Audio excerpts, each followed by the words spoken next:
Boa noite.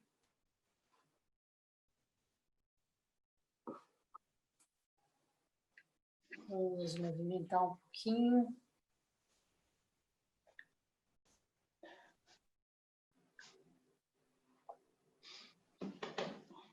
Apreciar a leitura do Barry Glassman, do cozinheiro, sobre a função, do cozinheiro Zen, que no Japão a gente fala de Tenzo. Aqui a gente vai dar continuidade nos ingredientes, Ele está começando a falar como cozinhar.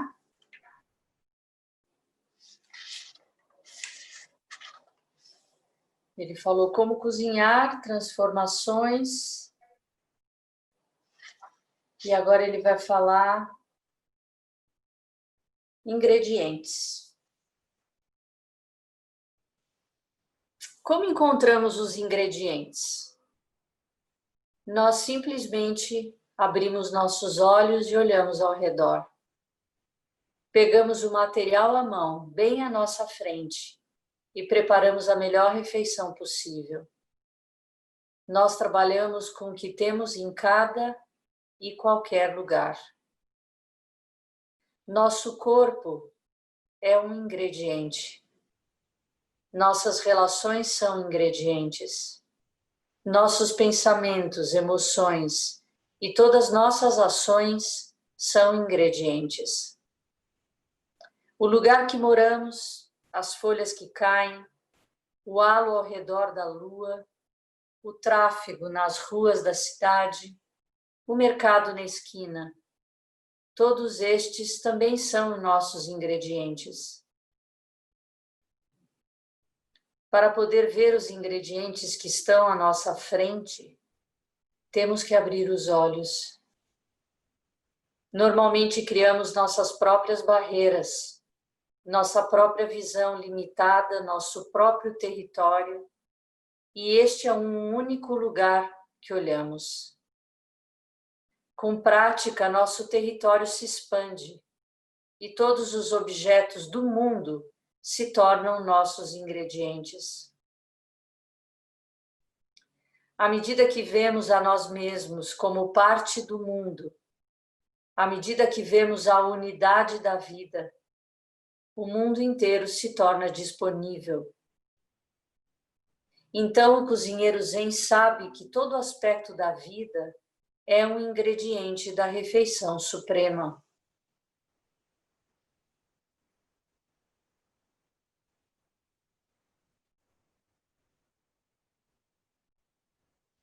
É bonito isso, Que como a gente se vê, como se vendo como parte do mundo, a gente não se diminui. Ele fala, pelo contrário, o mundo inteiro fica disponível quando a gente se percebe nessa unidade da vida, Cada parte contém o todo,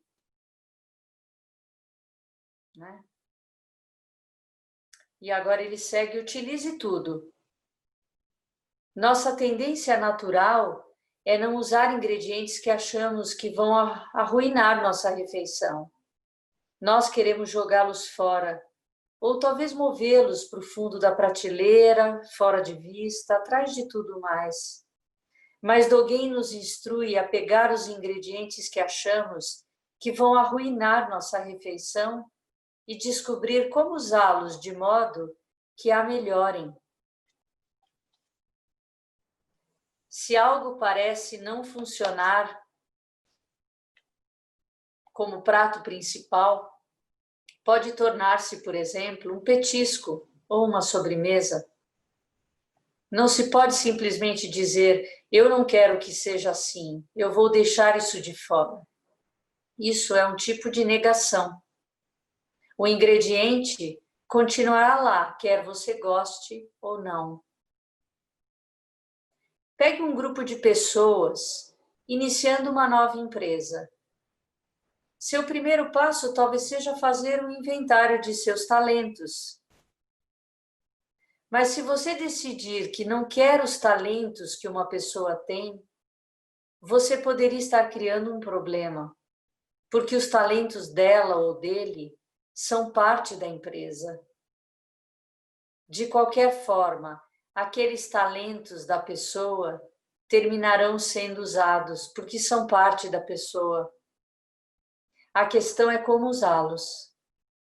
Se você não achar uma forma, a pessoa acabará com ciúmes, ressentida ou aborrecida.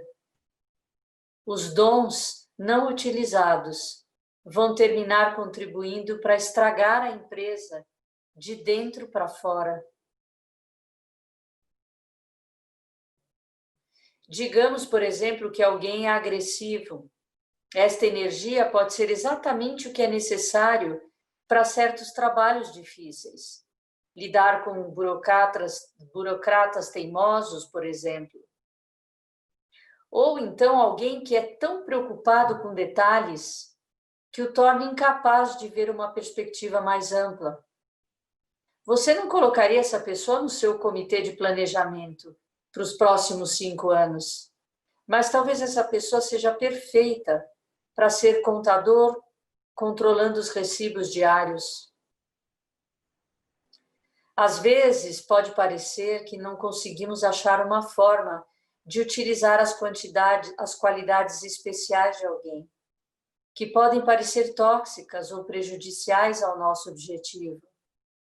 Nesse caso, nós tomamos uma decisão clara de não usar seu ingrediente particular na refeição que estamos cozinhando. Mas nós não ignoramos ou negamos o ingrediente. Nós o reconhecemos, estamos cientes dele e até podemos apreciá-lo em outro contexto, mas simplesmente decidimos não usá-lo no momento. Sem rejeição. Independente de quem somos, tendemos a rejeitar alguém ou alguma coisa. Quando nos mudamos para a costa leste pela primeira vez, antes de começarmos nossa padaria em Yonkers, nós administrávamos a cozinha do clube particular do iate Riverdale. Alguns estudantes zen achavam que preparar refeições sofisticadas e aprender a arrumar a mesa nos mínimos detalhes não constituía de fato um SAMU tradicional ou prática no trabalho. Que nem limpar o jardim do mosteiro ou cortar lenha. Muitos praticantes diziam: como vocês podem servir os ricos? Que tipo de coisa é esta para um centro zen fazer? Rejeição pode tomar muitas formas. Não deveríamos excluir os ricos só porque pensamos ser de alguma forma mais nobre ou mais espiritual, tratar com o pobre. O estudante zen que rejeita a pessoa rica tem o mesmo problema que a pessoa rica que rejeita o estudante zen. Se você consegue lidar com aquilo que rejeita, você acaba trabalhando consigo próprio, com aquelas partes suas que você rejeitou. Se eu posso aprender a trabalhar com uma pessoa rica que eu rejeitei, por exemplo, então eu posso começar a lidar com a riqueza ao invés da pobreza em mim mesmo. O mesmo princípio se aplica para empresários que rejeitam seus competidores ou ativistas sociais que rejeitam trabalhar com o governo.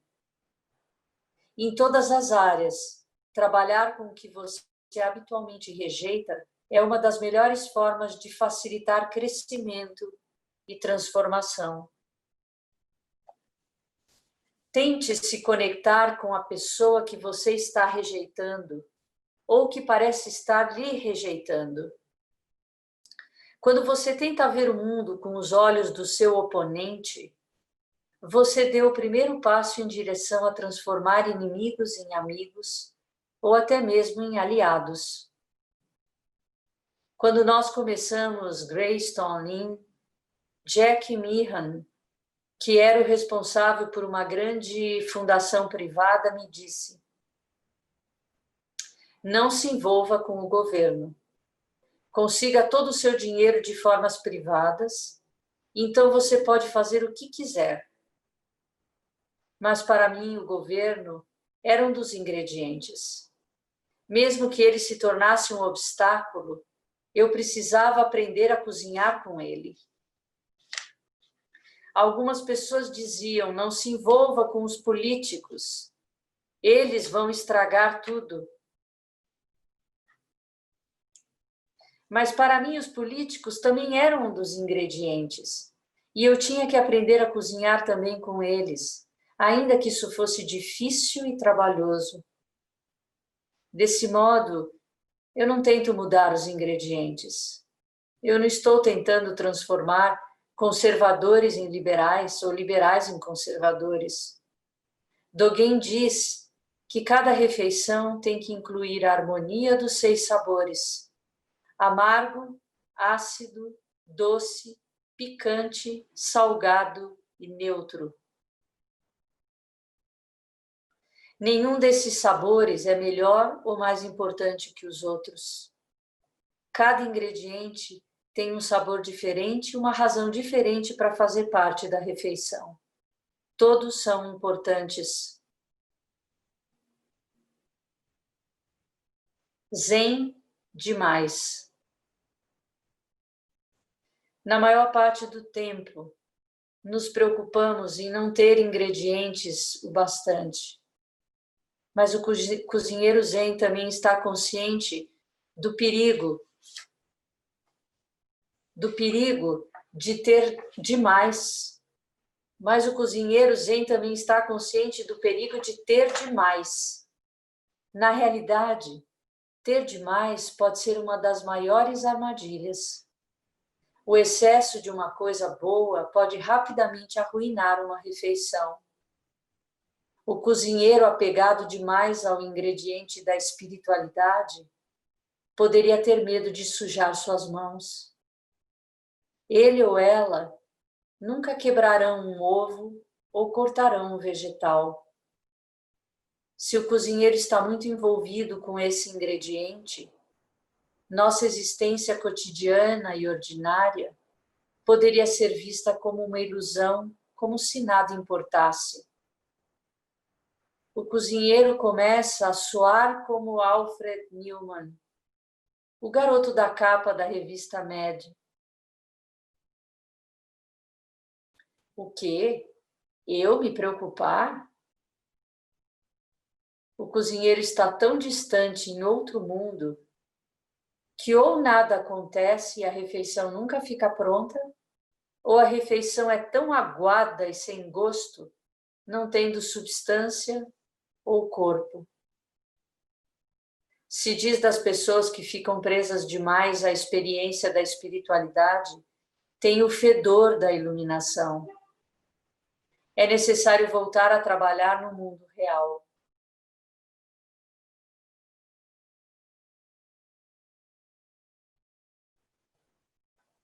E eu vou terminar, tem só um capítulo para terminar essa etapa e ir para o 3.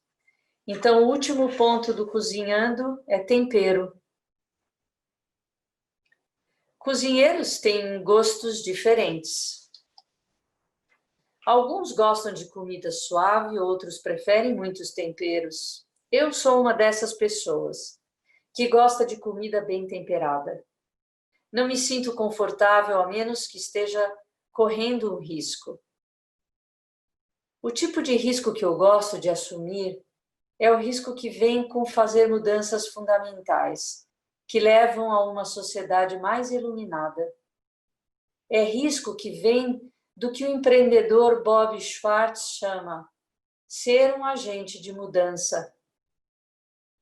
Quando eu vejo uma necessidade, sou levado a fazer algo a respeito, sem me preocupar em demasia se tenho ou não os recursos disponíveis suficientes. Cozinheiros que têm um gosto pelo tempero do risco não podem ter medo de fracassos. As pessoas pensam que falharam quando algo não acontece da forma que esperavam. Mas a maioria das coisas não acontecem da forma como esperamos. Isso não quer dizer que não devemos tentar fazer as coisas acontecerem da forma que queremos, ou mesmo da forma que esperamos que aconteça. Mas não podemos esperar que elas aconteçam dessa forma. Temos que constantemente olhar de outra forma para a situação. Talvez algo não tenha acontecido porque não era o momento certo. Talvez algo não tenha acontecido porque a pessoa certas não apareceram. Ou talvez porque as circunstâncias não fossem propícias. Talvez ainda demore mais 10, 50 ou 100 anos. O mundo sempre caminha do seu próprio jeito.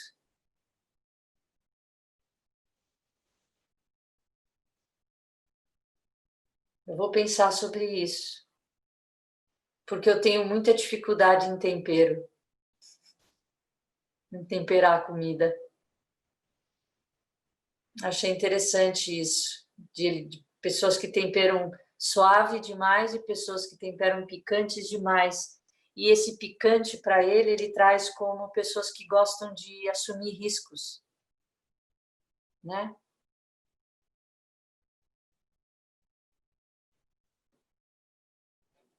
Interessante.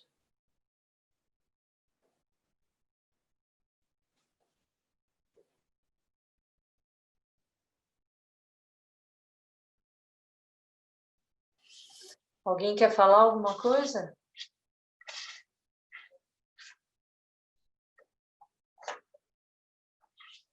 Não? Que amanhã ele vai falar sobre limpar a cozinha. É limpar a mente. Então, vamos encerrar? Então, vamos colocar as mãos palma com palma. Que os méritos de nossa prática se estendam a todos os seres e que possamos nos tornar o caminho iluminado.